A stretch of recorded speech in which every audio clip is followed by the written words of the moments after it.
So, alam naman natin ang strabismus is yung cross eye kasi yung mga muscles daw ng ating mata that enable us to may mga muscle kasi sa mata na pwedeng mag-focus sa isang object.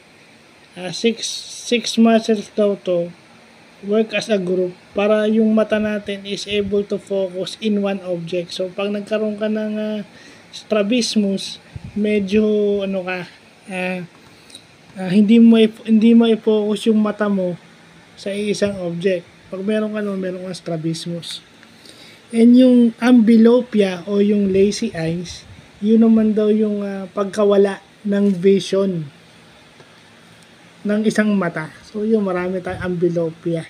Yan, kay Presimon, may amblyopia siya. Diyos ko, sana ma-confirm. Kasi may naman siya, diabetic kasi. But yung amblyopia pala, yun nga yun. Loss of ability of sight sa isang mata. Whether it's the left eye or the right eye.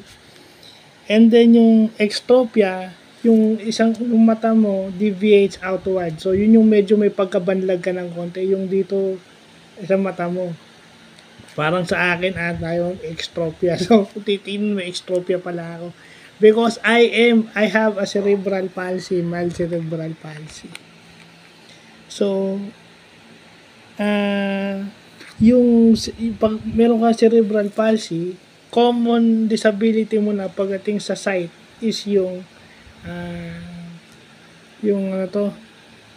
strabismus, no?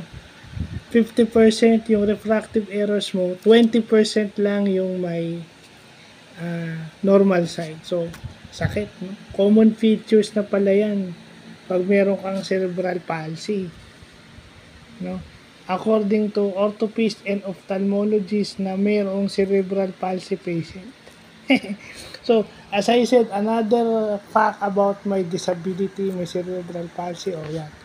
Inuna ko na yung sa sight. Susunod naman natin yung sa hearing. So, yun lang po.